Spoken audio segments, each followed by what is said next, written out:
Hi, I'm Sarah Mitchell, and this is the story of how my own brother's greed destroyed our family, and how karma finally caught up with him. Growing up, my brother James and I were close, or at least I thought we were.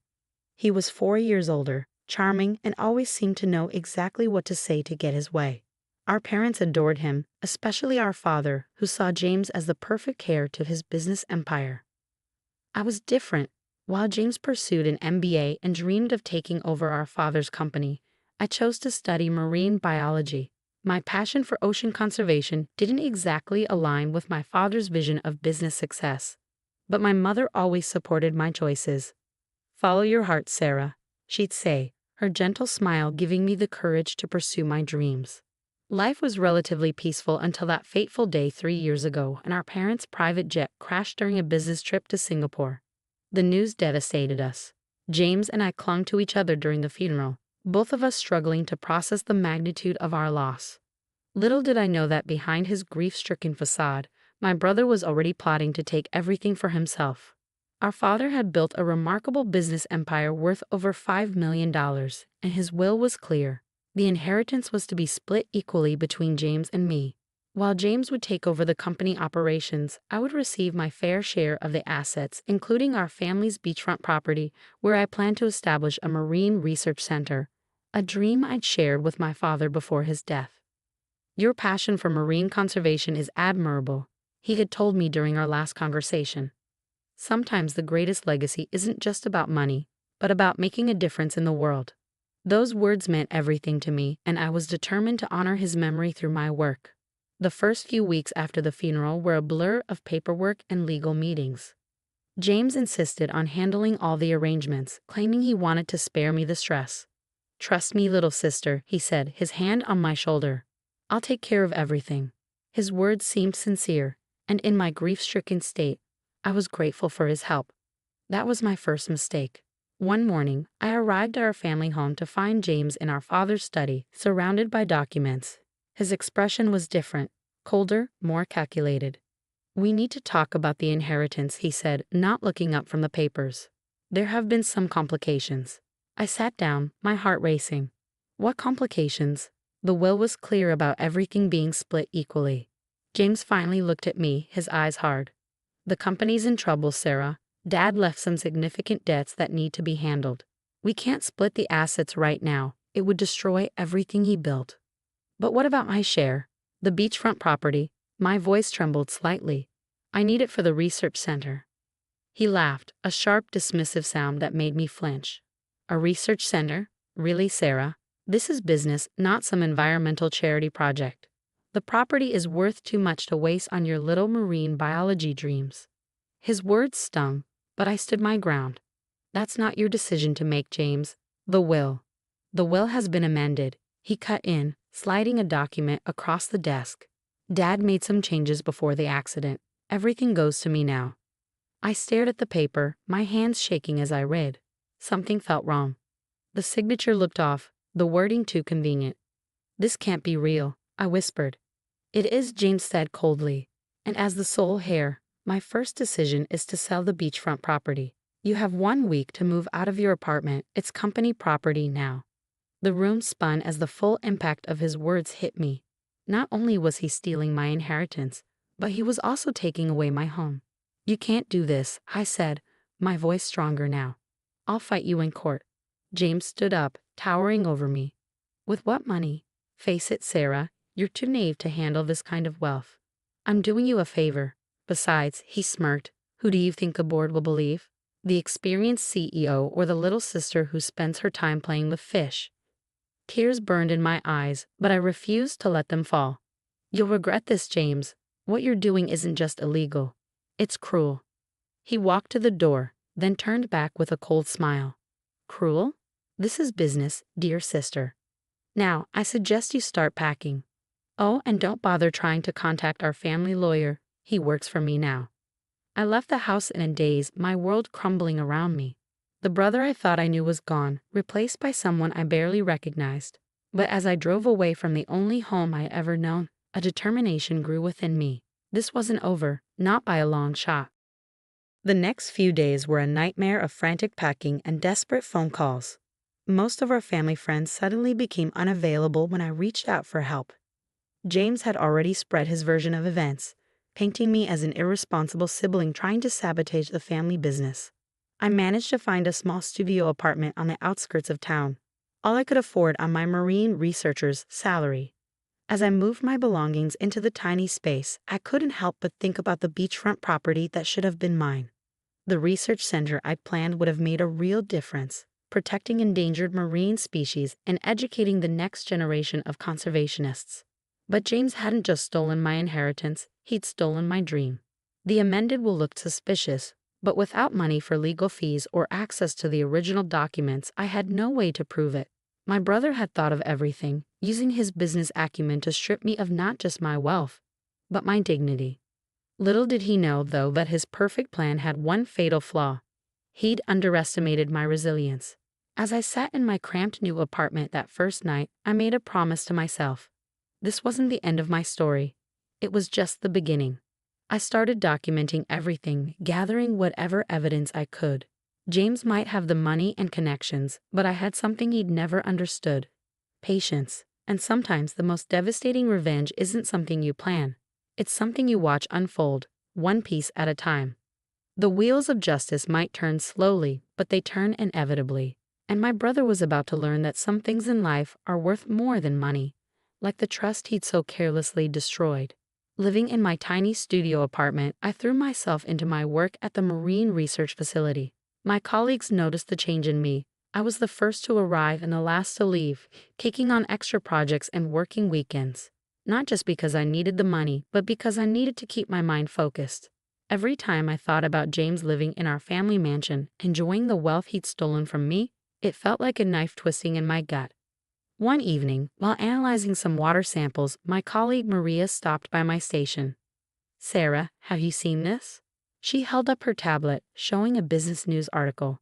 The headline made my heart skip: "Mitchell Industries faces investigation over financial irregularities." I quickly scanned the article. Apparently, some of the company's recent acquisitions had raised red flags with regulatory authorities. James was quoted dismissing the concerns as routine oversight. But there was something in his carefully worded statement that caught my attention. He seemed nervous. That night, I couldn't sleep. I kept thinking about our father's company and how James had claimed there were debts to handle. What if there was more to the story? I opened my laptop and began digging through public records and news archives, looking for anything unusual in the company's recent history. Hours turned into days as I pieced together a disturbing pattern. Since taking over, James had been making increasingly risky investments, leveraging company assets in ways that didn't quite add up. The amendment to our father's will hadn't just given him my inheritance, it had given him the freedom to gamble with our family's entire legacy. My breakthrough came from an unexpected source. One morning, I received an email from Patricia, our father's former secretary. She'd been let go shortly after James took over, but she'd kept copies of some interesting documents. "Your father would be heartbroken to see what's happening," she wrote. "Maybe these will help." The attachments confirmed my suspicions. James hadn't just forged the amendment to the will. He'd been cooking the company's books for months before our parents' death. The debts he'd mentioned were real, but they were his doing, not our father's. He'd needed my inheritance to cover his tracks and keep his scheme going. With trembling hands, I called Robert Chen, an old family friend who happened to be one of the city's top forensic accountants. "This is serious, Sarah," he said after reviewing the documents. "If what these numbers suggest is true, your brother's not just committing fraud, he's built a house of cards that could collapse any day." I felt a mix of vindication and sadness. What should I do? "Be careful," Robert warned. "James won't go down without a fight. Let me make some discreet inquiries. In the meantime, document everything and don't let him know you're onto him."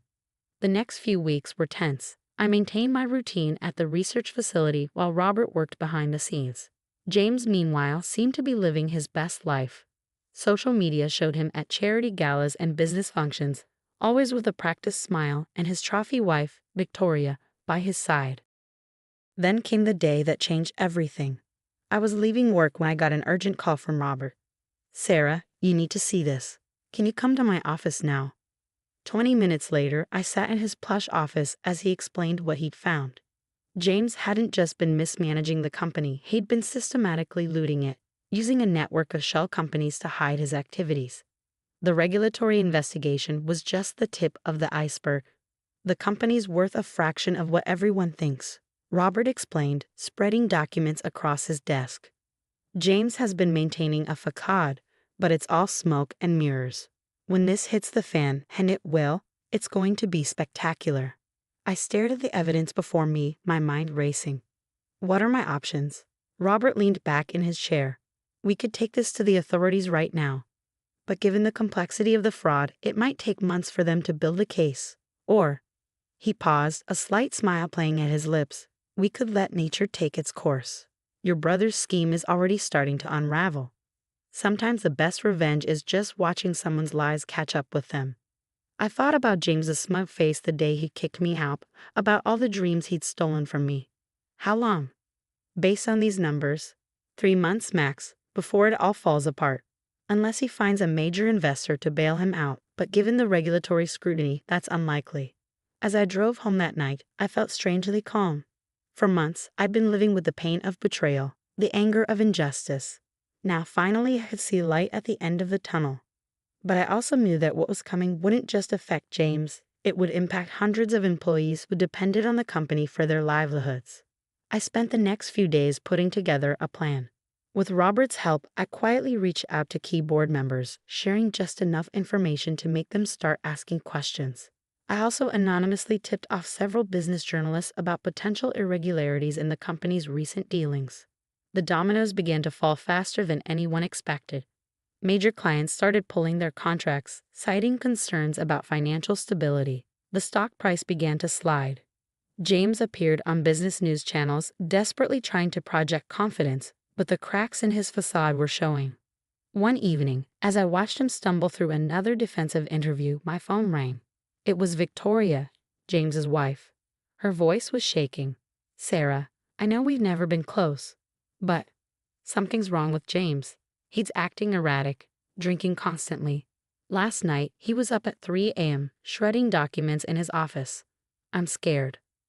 I listened silently, remembering how Victoria had stood by James's side when he'd thrown me out, how she'd enjoyed the lifestyle my stolen inheritance had helped fund.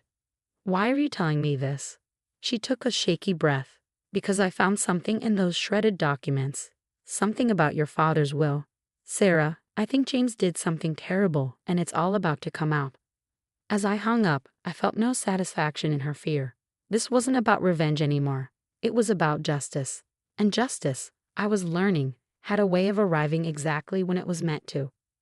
The next morning, I woke up to dozens of missed calls and a breaking news alert that would change everything. Mitchell Industries CEO steps down amid financial crisis. Company faces bankruptcy. The house of cards was finally collapsing, and James was about to learn the true cost of his betrayal. The morning after the news broke, I arrived at my research facility to find the parking lot swarming with reporters. Word had gotten out that the disgraced CEO's sister worked there, and everyone wanted a comment. I drove past them, keeping my face neutral. Let them speculate, I had work to do. Inside, my phone wouldn't stop buzzing with notifications. Mitchell Industries stock had plummeted 78% in a single day. The board had called an emergency meeting. Federal investigators were raiding the company offices, but the message that caught my attention was from Robert. Turn on the news. Now. I huddled with my colleagues around the break room TV, watching my brother's world implode in real time. James stood outside the company headquarters, his perfectly tailored suit now wrinkled, his face ashen. Reporters shouted questions as security escorted him to his car. Mr. Mitchell, is it true you forged your father's will? What happened to the missing $50 million? Did you knowingly defraud investors? James looked nothing like the confident businessman who had thrown me out months ago. His eyes were wild, desperate. As he pushed through the crowd, he spotted a camera and grabbed it, speaking directly into the lens. This is all a misunderstanding. The company is solid. We just need time to explain. My sister, she's behind this somehow. She's always been jealous of my success. I couldn't help but laugh at the irony. For months, I dreamed of exposing his crimes. But in the end, his own actions had brought him down. The regulatory investigation had uncovered far more than even I had known about. shell companies, falsified documents, and millions in misappropriated funds. That evening, as I sat in my small apartment watching the coverage, my doorbell rang. I opened it to find Victoria standing there, mascara streaked down her face. "They've frozen all our accounts," she said, her voice trembling. He's not himself. He's drinking, talking crazy. I didn't know where else to go. I studied the woman who had stood silently by while my brother destroyed my life. "What do you want from me, Victoria?" "Help," she whispered. "Please. I know we don't deserve it, but James is talking about running. He has a private plane fueled and ready. He says he has accounts overseas that the authorities can't touch." My heart raced. This was the moment of truth, the chance to either help my brother escape justice or ensure he faced the consequences of his actions. I picked up my phone and called Robert. Within hours, the authorities had James in custody at a private airfield. The overseas accounts Victoria mentioned provided the final evidence needed to charge him with multiple counts of fraud and embezzlement. The next few weeks were a whirlwind of legal proceedings and revelations. The amended will was proven fake, and with Robert's help, I was able to reclaim my rightful inheritance. But the victory felt hollow. Our family's legacy was in shambles. Hundreds of employees were losing their jobs, and my only brother was facing serious prison time. 1 month after his arrest, I visited James in jail. He sat across from me in an orange jumpsuit, his expensive haircut growing out, dark circles under his eyes. "Why did you come?" he asked, not meeting my gaze. "Because we're still family," I replied, and I needed to understand why. He laughed bitterly. "Why? Because I was drowning, Sarah. The company was struggling before Dad died. I made some bad investments, tried to cover them up. When the will gave you half the assets, I panicked. I couldn't let you walk away with your share while I dealt with the mess. You could have told me the truth. We could have faced it together." Together. He finally looked at me. "You were always the good one, Sarah. Dad's precious marine biologist, wanting to save the world. Do you know how hard it was living up to his expectations? Being the perfect businessman he wanted me to be." I felt a mix of pity and anger. "So you destroyed everything he built?" "I destroyed everything," he admitted, his voice breaking. "The company, our family, my life. And for what? To prove I could handle it all myself." Standing up, I placed my hand against the glass partition between us. "Goodbye, James. I hope you find peace with yourself someday." As I walked out of the prison, I felt lighter somehow. The truth was out, justice had been served, and I could finally move forward with my life. 3 months later, I stood on the beachfront property that had started it all. Construction crews were busy transforming the area into the marine research center I'd always dreamed of building. The Mitchell Marine Conservation Institute would be my parents' true legacy, not a testament to greed and betrayal, but to preservation and hope. Robert joined me, watching the sunset over the water. "How does it feel?" he asked. I smiled, thinking about the journey that had brought me here. "Bittersweet. I got everything I wanted, but at what cost?" "You didn't cause this, Sarah. James made his choices." "I know. I watched as workers installed the Institute's sign, featuring a sea turtle logo my father had once admired, but sometimes winning feels a lot like losing." The Institute opened 6 months later, dedicated to researching and protecting marine life along our coast. James watched the opening ceremony on the small TV in his prison common room, or so I heard from Victoria, who had divorced him and moved away to start fresh. As for me, I found peace in knowing that while money and power can corrupt, they can also be used for good. My brother's betrayal had taught me that true wealth isn't measured in dollars or property. It's measured in the impact we have on the world around us. Every morning, as I walk into the Institute and see young researchers passionate about marine conservation, I think about my father's last words to me about making a difference in the world. In the end, that's exactly what I did, just not in the way any of us expected. The Mitchell name now stands for something different in our community, not the cautionary tale of corporate greed and family betrayal that made headlines, but a symbol of environmental stewardship and redemption. And maybe that's the greatest revenge of all, not destroying my brother's world, but building something better from its ashes.